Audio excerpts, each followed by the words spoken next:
Gloire à Dieu. Si vous avez la parole de Dieu, s'il vous plaît, allez dans le 2e livre de Samuel, le 7e chapitre. 2 Samuel 7. Amen. Et je vais vous parler de qualité dans la vie d'un bâtisseur de royaume. Amen. D'habitude, on entend parler de bâtir notre vie, bâtir notre famille. Mais Dieu, il ne pense pas comme ça là. Il pense plus grand que ça. Il pense de bâtir son royaume. Amen. Et c'est sa volonté. Et naturellement, bien, notre famille est incluse dedans. Amen. Et notre vie est incluse dedans. 2 Samuel, 7e chapitre, commençons au verset 1er. Lorsque le roi habita dans sa maison et que l'Éternel lui eut donné du repos, après l'avoir délivré de tous les ennemis qui l'entouraient. Il dit à Nathan le prophète, « Vois donc, j'habite dans une maison de cèdre et l'Arche de Dieu habite au milieu d'une tente. » Nathan répondit au roi, « Va, fais tout ce que tu as dans le cœur, car l'Éternel est avec toi. » Amen.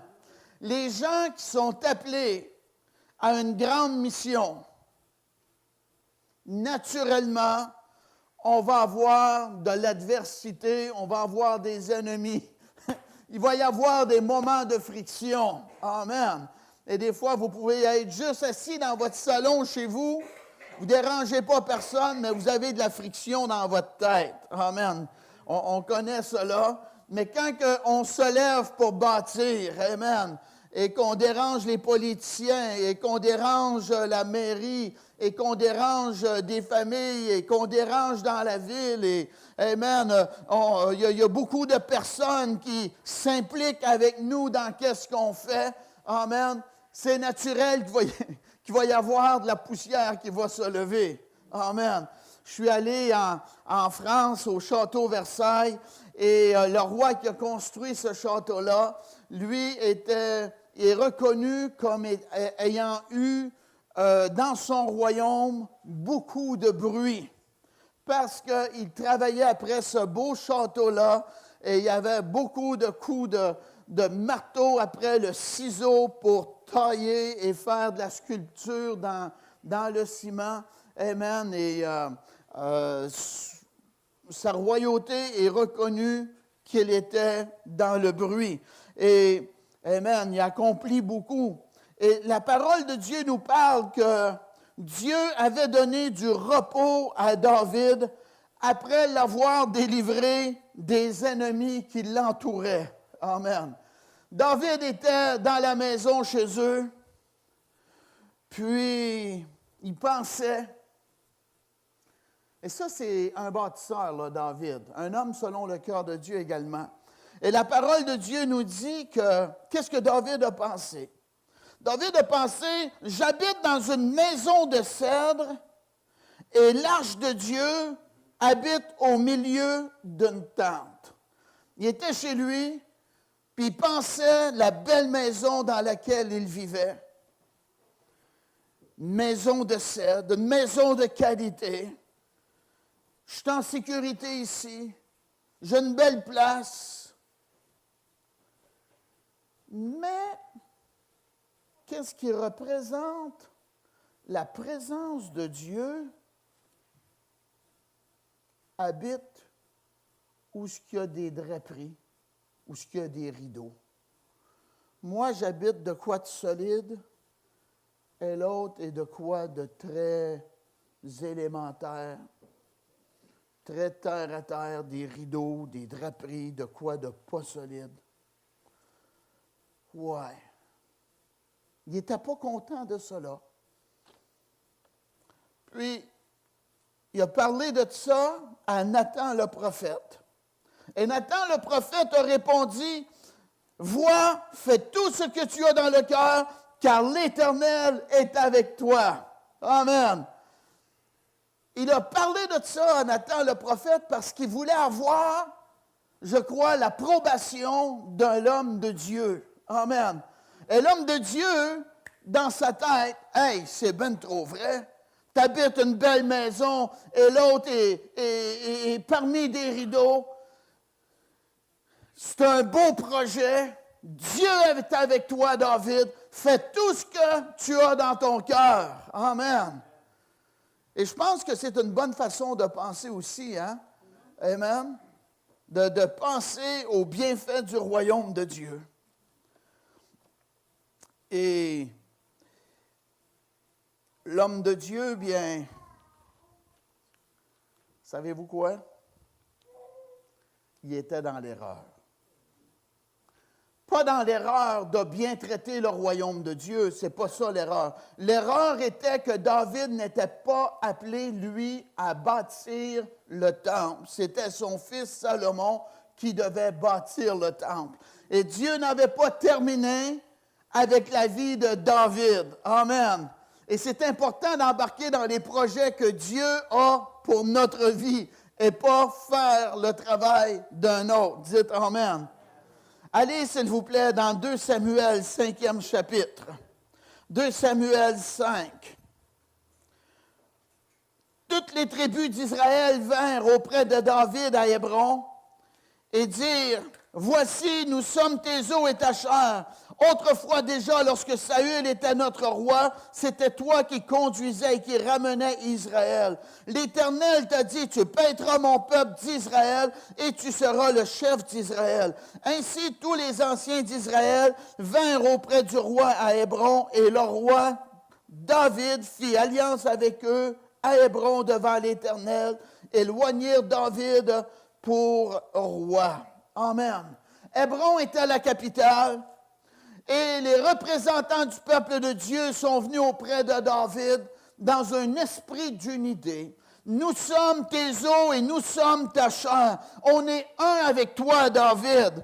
Amen. Et même lorsque Saül était le roi, les gens remarquaient la bénédiction qu'il y avait dans la vie de David.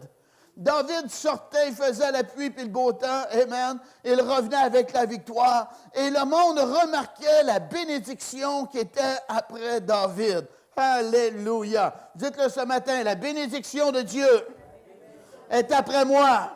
Je suis entouré, alléluia, de la faveur et de la grâce de l'Éternel. Alléluia. Gloire à Dieu. Amen. Autrefois, lorsque c'était Saül qui était roi, on a remarqué que c'était toi vraiment qui avait l'appel de Dieu pour être roi. Amen. Et ils ont mis David roi. Gloire à Dieu. Et la Bible nous dit que David était âgé de 30 ans lorsqu'il devint roi et il régna 40 ans. Amen. Pareil comme Jésus. Il s'est fait baptiser à 30 ans et David a été roi pendant plusieurs années. Wow! C'est beau avoir de la stabilité, avoir de la fidélité, me dire ça comme cela, mordre dans le morceau et pas lâcher, tenir bon, persévérer. Amen. Et David, il a régné 40 ans. À Hébron, il régna sur Juda 7 ans et 6 mois. Et à Jérusalem, il régna 33 ans sur tout Israël et Juda. Le roi marcha avec ses gens sur Jérusalem contre les Jébusiens, habitants du pays. Ils dirent à David, tu n'entreras point ici, car les aveugles même et les boiteux te repousseront, ce qui voulait dire, David n'entrera point ici. David était un homme d'action et il avait la pensée de Dieu. Et Hébron, qui veut dire union, était la capitale du pays d'Israël. Mais ce n'était pas la volonté de Dieu. La volonté de Dieu, c'était Jérusalem, qu'elle soit la capitale. Et c'est d'actualité. M. Trump, lui-même, il a parlé que Jérusalem devrait être la capitale d'Israël. Amen. Et ça l'a déplu des gens. Moi, je vous dis, quand on veut rentrer dans le plan, dans la volonté de Dieu, on va déranger beaucoup de personnes parfois. Amen. Et David, bien, il a embarqué dans le projet de Dieu. C'est Jérusalem qui veut dire fondement de la paix, qui doit être la capitale de Jérusalem. Donc, on va faire du changement. On va quitter Hébron et on va faire Jérusalem la capitale. Amen. Et là, bien, les Jébusiens, les gens de Jérusalem n'étaient pas d'accord avec cette pensée-là. Ils ne voulaient pas cela. Amen. Et moi, je vous dis que si on veut progresser, il faut embarquer dans le changement que Dieu veut, le changement que Dieu a pour notre vie. Des fois, on se complique trop l'existence. La parole de Dieu nous dit la volonté de Dieu, nous parle de la volonté de Dieu. On doit lire cela, puis dire, je crois à cela, donc j'emboîte le pas à faire les changements nécessaires. Amen. Il a vu que ce n'était pas Hébron qui devait être la capitale, ça devait être Jérusalem. Il n'y a pas eu d'apparition d'ange. Dieu ne lui a pas parlé d'un songe ni d'une vision. Amen. C'était logiquement, c'est ça la volonté de Dieu. Donc, on embarque dans le plan parfait de Dieu. On embarque dans le changement. Alléluia. Et la Bible nous dit, amen, qu'ils ont monté.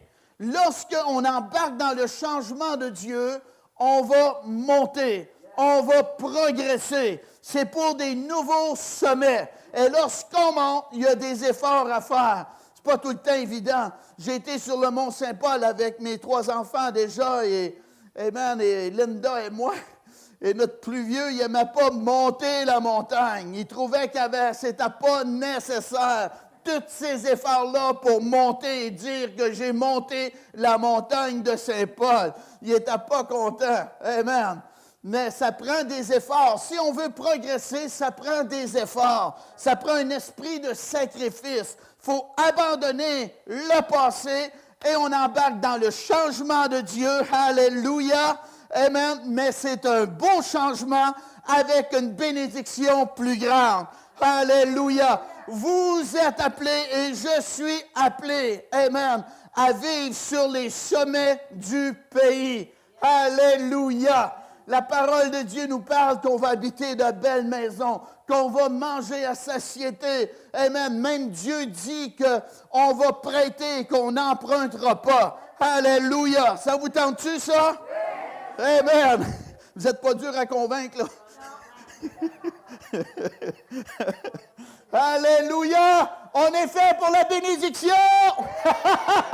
Alléluia! Gloire à Dieu! Amen! Donc, on doit faire nos efforts pour monter sur la hauteur du pays. Alléluia! Amen! Et les Jébusiens ils ont dit, David, tu ne rentreras pas ici. Amen. Et ils se sont mis à le ridiculiser. Et lorsque vous allez vous lever pour faire du changement dans votre vie, faites attention à qui vous allez parler, parce que vous allez voir que des Jébusiens pas loin de chez vous. Du monde qui vont dire, pour qui tu te prends, toi? Penses-tu que tu vas être capable? Amen. Ils vont essayer des fois de, je ne sais pas, moi, vous décourager. Amen. Il y a du monde qui ne veulent pas être surpassés. Saviez-vous ça?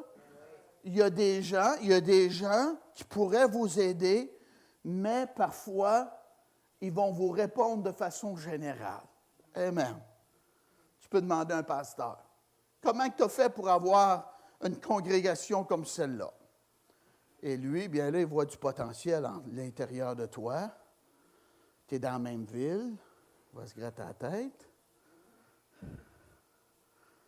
Il ne veut pas, il ne vous le dira pas. Mais il va dire, oh, c'est le Seigneur qui m'a béni. Bon. Fait que toi, ben là, tu as eu de la réponse. Une réponse qui est vraie, mais énormément générale. Amen. Il ne vous a pas dit, travaille fort, témoigne, crois Dieu, prends soin des brebis, encourage-les, enseigne-les, suis-les, motive-les. Non, c'est le Seigneur qui a béni. Puis il y a des gens séculiers, amen, ils vont vous répondre dans des façons générales comme ça. Parce que, amen, ils ne veulent pas être dépassés parfois, puis votre succès, ils ne tiennent pas vraiment à cœur. Amen.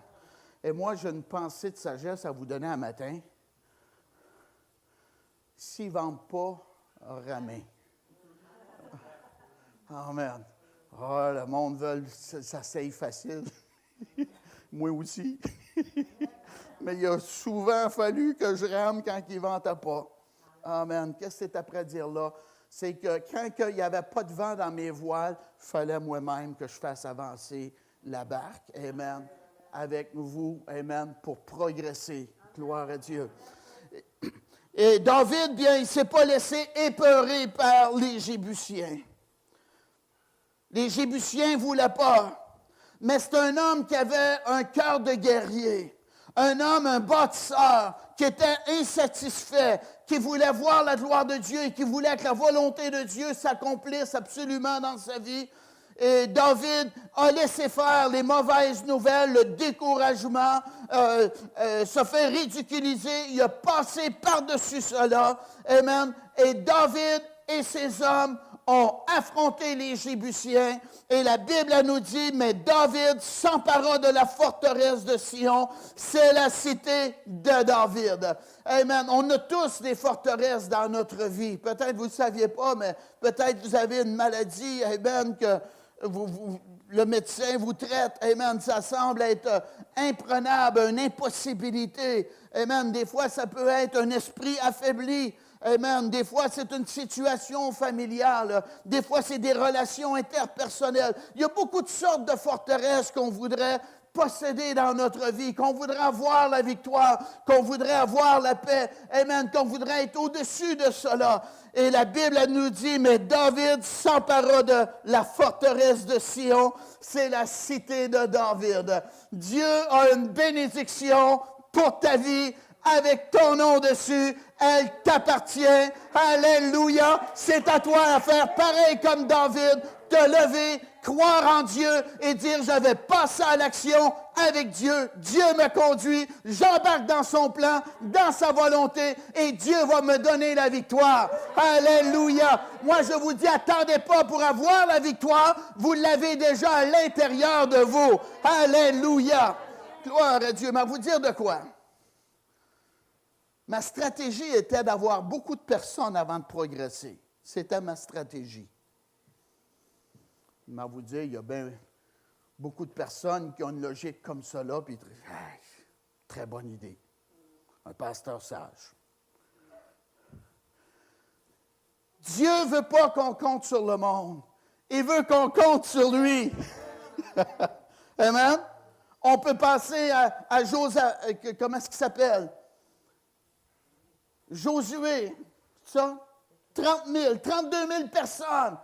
Dieu a réduit, Gédéon a réduit l'armée à 300 personnes. Et là, Dieu lui a dit, vas-y, amen. Oh, il aurait pu compter sur le monde, mais Dieu ne veut pas qu'on compte sur les gens. Dieu veut qu'on compte sur lui. Alléluia. La Bible nous dit, ayez foi en Dieu. Pas dans les gens, en Dieu. Alléluia. Donc, lorsque vous voyez la volonté de Dieu pour votre vie, amen, et même si vous avez votre stratégie qu'elle n'est pas atteinte, amen, mettez votre confiance en Dieu. D'abord, c'est Dieu qui nous donne la victoire. La Bible elle nous dit que Dieu est capable de sauver avec un petit nombre, pareil comme d'un grand nombre, parce que c'est lui qui nous donne la victoire sur nos ennemis. Alléluia. David s'empara de la cité de Sion. C'est la cité de David. Alléluia. Amen. La femme qui avait une perte de sang, elle avait une forteresse dans sa vie, malade pendant 12 ans de temps, chroniquement, allait de mal en pire. Amen. Elle n'a pas dit, bien, m'attendre d'avoir plus de force pour aller rejoindre Jésus. Non, elle a saisi l'opportunité quand Jésus portait chez eux. Amen, prêt, pas prêt, j'y vais. Elle est allée, gloire à Dieu. Elle a décrété, si je peux juste toucher le bord de son vêtement, je serai guéri. Amen, elle a décrété qu'est-ce qu'elle avait dans son cœur. Amen, ayez la victoire de Dieu en vous. Attendez-vous à la victoire de Dieu. Croyez cela, même si vous ne le voyez pas de vos propres yeux. Croyez que Dieu va vous donner la victoire. Amen. Il y a une autre personne qui avait une situation, une forteresse. Je vais peut-être vous ébranler un matin, là, mais ça m'arrive d'étudier sur la résurrection des morts. Amen. Jésus, c'est bon ça? Jésus a dit de purifier les lépreux et de ressusciter les morts. Amen. Gilles Latulippe, il a parlé que quand il sera mort, il aimerait ça que le monde le voie bouger. Amen. Il avait dit ça à la TV, il l'avait vu. Amen. La volonté de Dieu, c'est qu'on ressuscite des morts. Wow, c'est puissant, ça. Amen. Lazare avait une forteresse dans sa vie. Il était malade. Amen. On sait qu'il est mort. Et Jésus a retardé pour aller le guérir et il est décédé. Amen. La Bible nous dit qu'il est après se décomposer, il sent déjà. Amen. Des fois, on a des forteresses vraiment pas belles, là. Amen. Ça se décompose. Mais Dieu est capable de ressusciter les morts. Amen. Il y avait une femme du nom de Tabitha, Dorcas, dans la parole de Dieu. Elle est morte, puis ils ont fait venir Pierre. Ils n'ont pas appelé à la mort, ils ont fait venir l'homme de Dieu. Amen. Ils l'ont fait venir pour que Pierre la ressuscite. Amen. Et là, bien, Pierre est arrivé, et là, le monde a parlé de Dorcas. Ah, Pierre, c'est une bonne personne. Elle faisait du linge, puis elle donnait du linge, elle aidait les gens défavorisés. Ah oui. Ah, c'est une personne qui est une source de bénédiction pour bénir les gens. Alléluia. Amen. Pas tous des menteurs autour des tombes.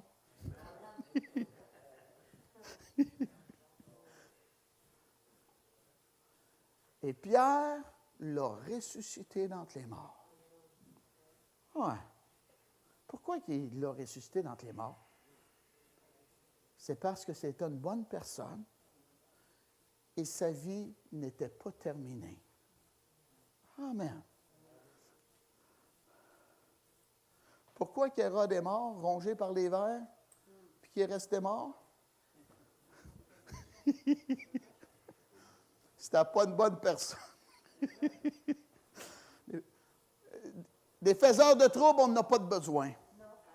Mais des gens qui font du bien à la société, on a de besoin. Amen. Et même s'il faut les ressusciter d'entre les morts, ben, c'est ça qui est arrivé avec cette femme. Pierre a ressuscité cette femme d'entre les morts. Amen. Dieu ne nous a pas dit d'aller vider les cimetières, mais il y a des gens, amen, qui sont morts prématurément et que Dieu, amen, aurait voulu qu'ils continuent à être une source de bénédiction. Amen. On peut penser à Dorcas, comme j'ai mentionné. Amen. Lazare, qui était un miracle ambulant de la puissance de Dieu, de la guérison de Dieu. Amen. C'était une forteresse dans la vie de ses sœurs. Son frère était malade, puis il est mort, mais le Seigneur est venu, amen, et l'a ressuscité d'entre les morts. La Bible nous dit qu'il te soit fait selon ta foi. Vous avez de la foi, j'ai de la foi. Elle doit être mise en Dieu, amen, et s'attendre à la bénédiction de Dieu. L'impossibilité de l'homme devient la possibilité de Dieu. Alléluia. Amen. Et lorsqu'on commence par la foi, en obéissance à la volonté de Dieu, alléluia. Moi, je vous dis, vivre sur les hauteurs du pays, c'est de vivre dans la surabondance. Amen. Oh, on a travaillé toute la nuit, Seigneur, sans rien prendre. Avancez en pleine eau, jetez les filets pour pêcher. Alléluia. Amen. Vous ne ferez pas le poisson, vous autres. Jetez les filets pour pêcher. Je vous promets la bénédiction. Alléluia. Ils ont jeté le filet et le filet s'est rompu. La barque s'enfonçait tellement que c'était surabondant. Alléluia. Amen. C'est plus agréable de vivre sur les hauteurs du pays que de vivre dans le bas. Amen. Sur le bord de l'eau, c'est des ménés. En haut, ici, j'allais des fois à chasse aux grenouilles. J'allais souvent là quand j'étais petit garçon. Amen. Et sur le bord de l'eau, il y avait des petits ménés. Amen. Mais mes garçons vont à la pêche au lac. Amen. Puis ils poignent, c'est pas des histoires de poissons, là. Ils ne poignent pas des ménés, là. Ils poignent des gros poissons. Amen. quand on avance en plein eau par la foi, on va avoir des grandes bénédictions qui vont rentrer dans notre vie. Mais ça nous prend du courage. Il faut embarquer dans le changement de Dieu. Il faut agir par la foi, s'entendant la bénédiction de Dieu. Il faut être dans la volonté de Dieu. Alléluia. Et David a eu sa forteresse comme qu'il désirait. David avait dit en ce jour, quiconque battra les Jébusiens et atteindra le canal, quiconque frappera ces boiteux et ces aveugles qui sont les ennemis de David, c'est pourquoi l'on dit, l'aveugle et le boiteux n'entreront point dans la maison. David s'est emparé de la forteresse, mais il a dû s'humilier. Oh, ça, c'est pas facile à faire. Trop souvent, on manque la bénédiction parce qu'on ne veut pas faire cela. Il s'est humilié. Il a passé en dessous de la muraille, où il y avait de l'eau qui rentrait dans la ville de Jérusalem. Si jamais elle était assiégée, le peuple pouvait boire de l'eau pareille. Et David a passé par ce canal-là pour s'emparer de la forteresse. La parole de Dieu nous dit que l'humilité précède la gloire. Amen. Et c'est ce qui est arrivé. David a passé par cela. Il s'est humilié, mais il a eu la bénédiction. David s'établit dans la forteresse qu'il appela Cité de David. Alléluia. S'établit. Ça ici, ce n'est pas établi. Amen. Ça branle facilement. Mais les murs du bâtiment ici sont établis. Amen. Ils sont solides. Gloire à Dieu. Dieu veut nous mettre solidement dans sa bénédiction. Alléluia.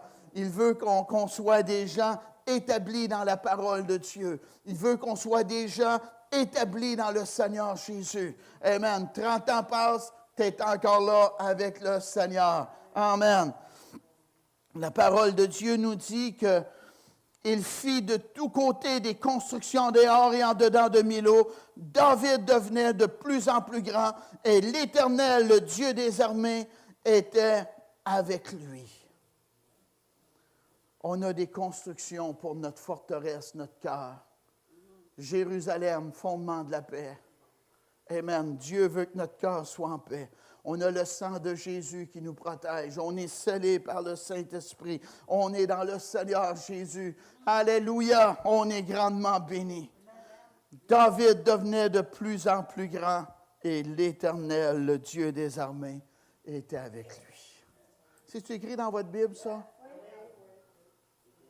C'est écrit, hein? Amen. Voyez-vous Dieu comment il pense? Oh, il y a des gens qui vont dire, oh, si je payais qu'il y ait une petite bénédiction, moi, si je payais qu'il me rentre au ciel, là, sur le bord de la porte, ça va être assez pour moi.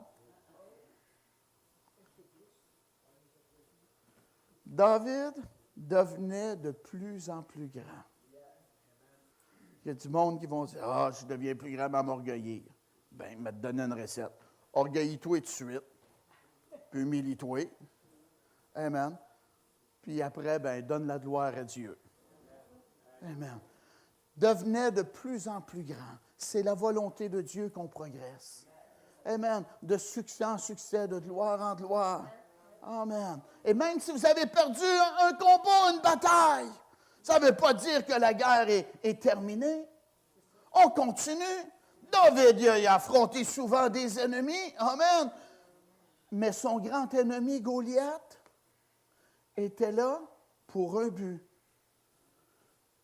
Si Goliath n'aurait pas été là, on entendrait juste parler du petit berger David qui prenait soin des brebis de son père. Mais Goliath était là. Il a osé l'affronter par la foi. Et ceci l'a emmené dans la cour royale. Amen. La grandeur de nos défis dépend de la grandeur de bénédiction qui va rentrer dans notre vie suite à cela. Donc, on ne doit pas baisser les bras. On garde notre foi en Dieu. On persévère. Amen. Et la Bible nous dit, au temps convenable, on va récolter. David devenait de plus en plus grand et l'Éternel, le Dieu des armées, était avec lui. Quelle grande bénédiction! Et il y avait un roi qui s'appelait Hiram, roi de Tyr. envoya des messagers à David et du bois de cèdre et des charpentiers, des tailleurs de pierre qui bâtirent une maison pour David. David reconnut que l'Éternel l'affermissait comme roi d'Israël et qu'il élevait son royaume à cause de son peuple d'Israël. Amen. Veut pas. Il y a une bénédiction financière qui est rattachée à la bénédiction de Dieu. Impossible de progresser puis que votre portefeuille ne progresse pas. Ce n'est pas la volonté de Dieu, ça. Amen. Hiram veut dire consécration. Et dans ce temps-là, bien, lorsqu'un roi s'emparait d'un territoire, les autres qui étaient en autorité tout près, ils filaient doux, parce qu'ils ne voulaient pas que ce roi-là s'en vienne combattre contre eux. Et donc, Hiram a appris la victoire de David. Et il a voulu faire son ami. Puis il a construit une maison. Amen. Hiram veut dire consécration. Il y a des gens qui sont consacrés pour servir Dieu avec leurs finances, avec des bienfaits matériels. David a été béni par Hiram. Amen. Hiram faisait cela, lui, possiblement pour pas que David vienne l'attaquer. Mais à travers cela, David voyait Dieu lui parler. Il comprenait quelque chose de spirituel à travers ce message-là. La Bible nous dit que David reconnut que l'Éternel l'affermissait comme roi d'Israël. Alléluia. Quelle grande bénédiction de reconnaître que Dieu est avec moi. Dites-le, Dieu est avec moi et il m'affermit dans sa bénédiction, dans son royaume. Alléluia. Amen. C'est bon que vous disiez des paroles de foi, de victoire comme cela. David reconnut que l'Éternel l'affermissait comme roi d'Israël et qu'il élevait son royaume à cause de son peuple d'Israël. Gloire à Dieu. Amen. On trouve ça bon, elle aussi, là. Amen. Élevait son royaume. Dites-le, Dieu veut m'élever. Dieu veut m'élever.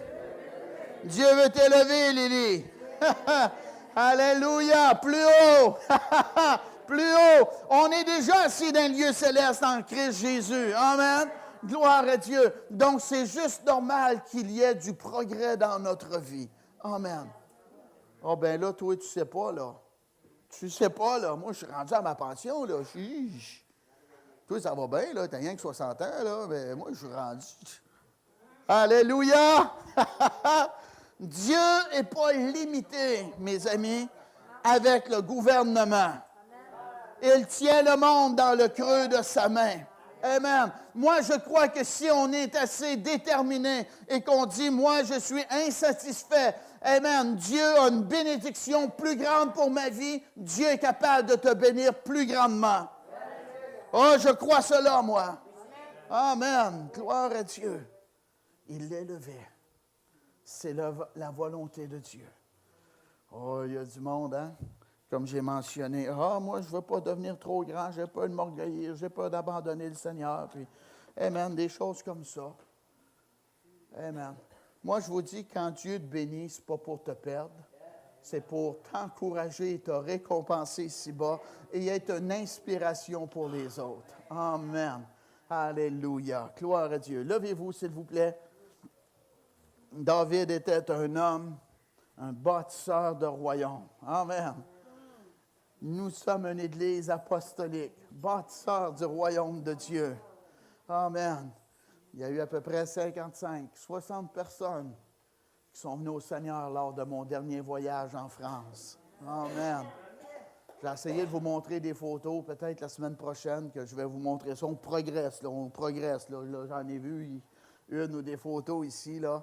Amen. J'aimerais ça vous montrer, amen, des photos de mon voyage que j'ai fait, amen, et j'ai des DVD aussi, des petits enregistrements, amen. Ça sera bon que vous voyez cela. Vous ne faites pas juste m'entendre, bien que vous me croyez, mais que vous les voyez également. Amen. Voir la bénédiction. Amen. Gloire à Dieu. Linda et Claude peuvent s'avancer en avant. Amen.